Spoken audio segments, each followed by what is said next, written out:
L'année 2020. Bon, c'était pas la meilleure des années, on est d'accord. Cependant, on avait quand même des films, des séries, des livres, des mangas peut-être pour certains, qui nous ont aidés, on va dire, à passer le temps.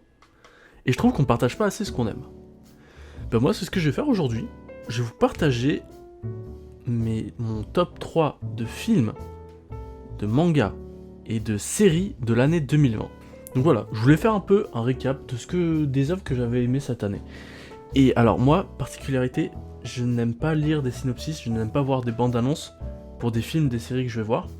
C'est pour ça que dans ce top, je vais pas vous raconter le synopsis, je vais juste peut-être vous passer des extraits, mais voilà. Cependant, une chose importante, qui pourrait être marrante, c'est que je vais essayer de décrire l'histoire, sans spoil bien sûr, en trois mots. Donc voilà, comme ça vous aurez un peu une idée. Bon, en 3 mots ça va pas dire grand chose, mais on sait pas. Hein. Donc c'est ça, et je vous propose de commencer directement avec mon top 3 des films de l'année 2020.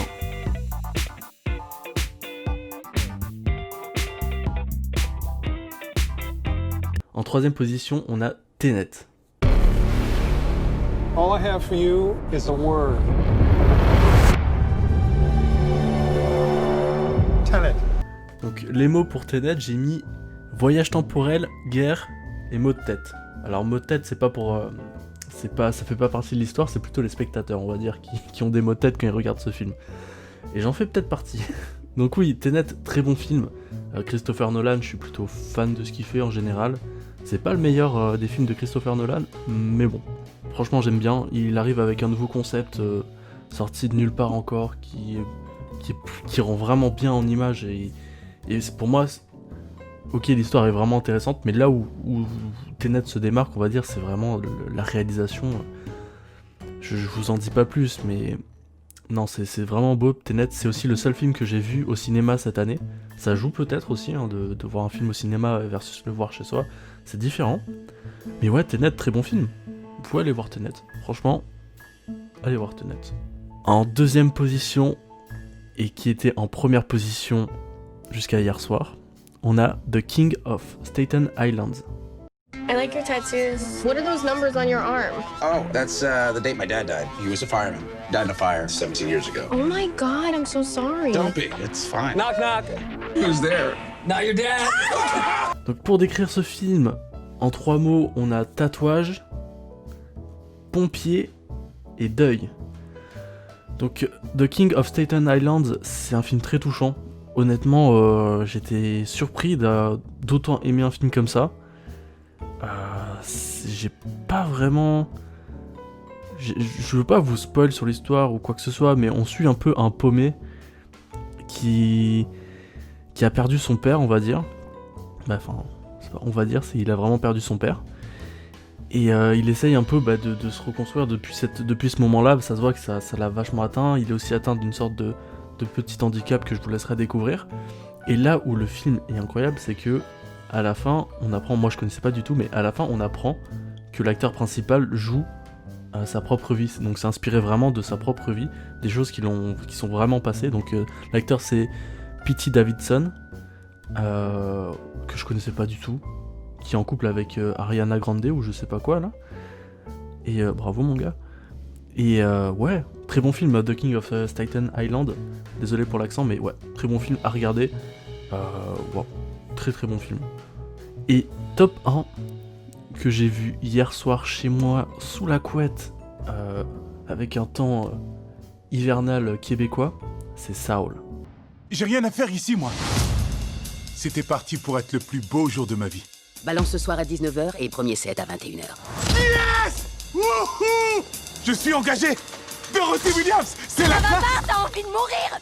Waouh. Alors, je suis plutôt fan des films d'animation Pixar en général.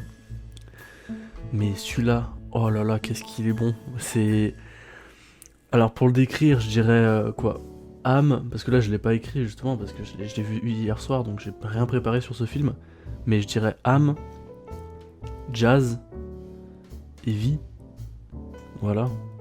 Est-ce que ces 3 mots vous donnent envie d'aller voir le film? Oui. Mentez pas, arrête de mentir. Ça te donne envie de voir le film. Non, c'est vraiment excellent. C'est un film qui est adapté vraiment à tout le monde, je pense. Genre vraiment, Tout le monde peut s'y retrouver dans ce film. Il y a des passages très matures, comme il y a des passages vraiment que tout le monde peut comprendre, et c'est un beau message. Honnêtement, ce film est un beau message. Je vous le conseille vraiment si vous hésitiez encore à le voir. C'est possible d'hésiter de voir un Pixar. En tout cas, si c'est possible, foncez. Allez voir Soul, très très bon film. Et on passe tout de suite à mon top 3 des séries.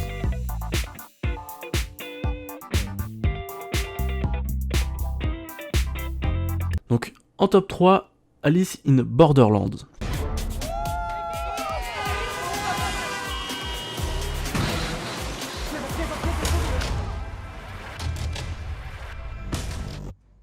Donc, pour décrire cette série, on a jeu, disparition et survie.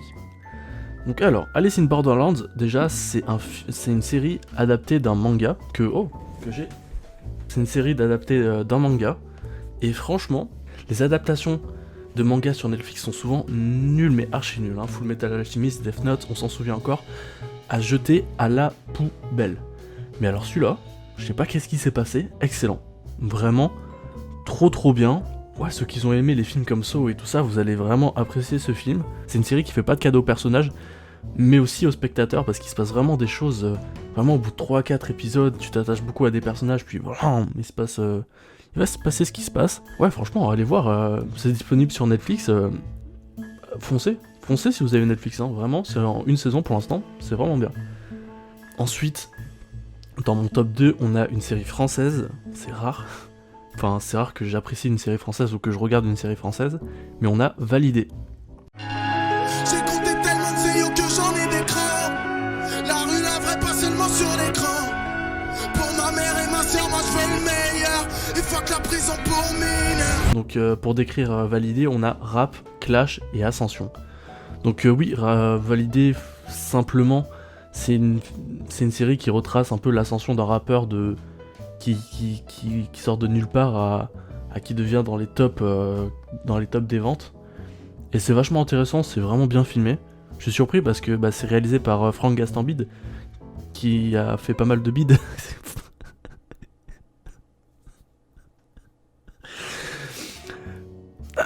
C'est donc réalisé par Franck Gastambide, qui a fait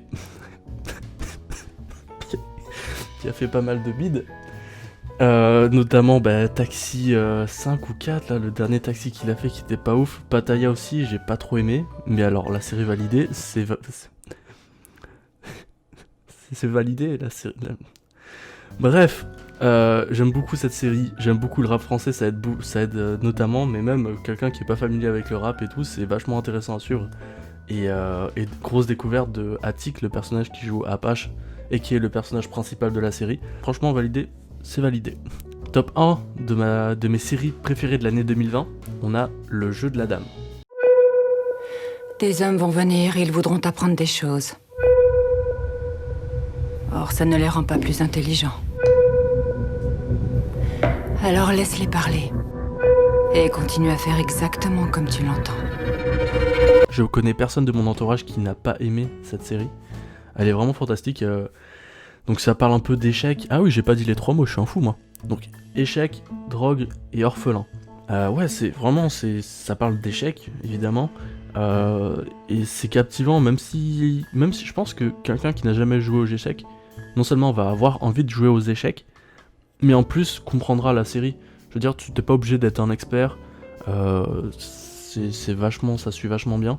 Et ce qui est encore mieux, c'est que c'est une série en une saison. C'est bon, c'est chiant là, les séries qui rallongent en 8, 10 saisons, genre The Walking Dead. Et non, ça fait du bien, une saison, c'est super bien réalisé. Le personnage principal, dont je n'ai pas le nom, je vais vous dire ça tout de suite. Donc oui, c'est Anya Taylor-Joy, donc celle qui joue Beth Harmon dans la série. Elle est vraiment, elle joue trop bien. Jeu de la Dame, c'est vraiment un gros coup de cœur. Ensuite, on va parler de mon top 3 de mes mangas préférés de cette année. Donc manga papier.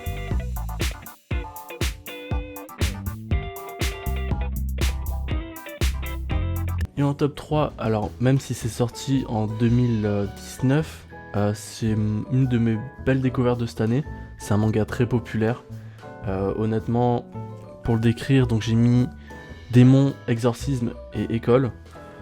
C'est un shonen classique qui reprend à peu près tous les codes des shonen. Donc si vous aimez tout ce qui est Naruto, tout ce qui est One Piece, ça reprend les thèmes des tournois, des écoles, des entraînements et tout ça, sauf que je trouve que ça le fait d'une très bonne manière et ça rajoute vraiment son univers. Et non, j'aime beaucoup Jujutsu Kaisen, je pense que plus tard, ça va compter parmi les plus grands mangas de cette décennie, sans hésiter. C'est un très bon manga, c'est très bien dessiné, l'anime est incroyable aussi. Je vous recommande. Ensuite, on a Jagan. Donc pour décrire Jagan, j'ai mis pulsion, crapaud et monstre. Donc ouais, crapaud, vous verrez bien pourquoi. Non, Jagan, très bon manga. Vraiment, c'est très mature, ça traite de sujets vraiment très sérieux. Comme quoi, hein, on peut traiter de sujets vraiment sérieux dans un manga. Et ouais, les dessins, vous les verrez pendant que je parle, mais les dessins sont magnifiques. L'histoire est vraiment intéressante à suivre. Le personnage principal est plutôt intéressant parce que c'est un personnage qui a des défauts, c'est pas un personnage qui est parfait, c'est pas un héros parfait. Et c'est ce qui est intéressant, c'est une des choses qui est intéressante dans ce manga. Donc ouais, Jagan, ma découverte de l'année, je dirais. Vraiment, j'hésitais à le mettre en top 1, mais bon, en top 1, j'ai lu un manga il y a pas longtemps qui m'a vraiment touché. Et j'étais surpris. Et il s'agit de Asadora, avec un point d'exclamation à la fin. Donc Asadora, pour le décrire, j'ai mis famille, Japon et Godzilla. Pensez pas le Godzilla, mais pensez plus monstre un peu gros japonais quoi. Faut savoir que c'est un manga de Naoki Urasawa. C'est plutôt une grosse pointure dans le monde du manga qui a écrit plutôt Monster. Il a écrit quoi encore? Il a écrit 20th Century Boy. C'est des œuvres que j'ai pas encore lues, mais que je sais qui sont vraiment top, mais qui sont déjà un peu longues, qui ont une vingtaine de tomes et tout. Mais ça, c'est une série qui a débuté cette année. Et vous fiez pas à la couverture, c'est vraiment un manga plutôt... C'est un manga assez dur, je dirais, dans ses premières lectures, mais le personnage principal, Asadora, est vraiment touchant. Ça raconte un peu... Je me sens un peu obligé de vous raconter ce que ça fait, parce que juste avec la couverture, on dirait que c'est un truc pour gamins. Mais non, Vous savez quoi, je vais vous passer un TikTok que j'ai fait pour présenter le manga. Bonjour et bienvenue dans la présentation de Asadora en moins d'une minute. La ville de Tokyo, à la veille des Jeux Olympiques 2020, est dévastée par un monstre cornu. Retour en arrière, direction Nagoya en 1959, veille d'un terrible typhon, Asa, 12 ans, court chercher un médecin pour l'amener auprès de sa mère sur le point d'accoucher. Une héroïne qui ne cesse de courir, un vieil homme hanté par son passé, un événement historique marquant, des personnages secondaires hauts en couleur, des sauts dans le temps, Asadora est une œuvre unique en son genre. Écrit par Naoki Urasawa, père de Billy Bat, 20th Century Boy ou encore Pluto, cette œuvre est mon coup de cœur de l'année 2020. Les personnages sont attachants et on arrive parfaitement à s'immerger dans l'histoire. Il n'y a aucun doute que vous allez apprécier ce manga disponible en 3 tomes aux éditions Big Kana. Voilà, ça va être la seule présentation que je vais faire, mais je trouve que c'est une œuvre qui mériterait d'être un peu plus connue. Et ouais, je vous conseille Asadora. C'est ainsi que se finit mon bilan de culture de cette année 2020. Donc j'espère que vous avez passé de bonnes fêtes. Voilà, c'est la première fois que je finis mon année en étant youtubeur, c'est plutôt cool. Je vous remercie beaucoup pour les retours que vous m'avez fait pour les vidéos précédentes et tout. C'est vraiment appréciable.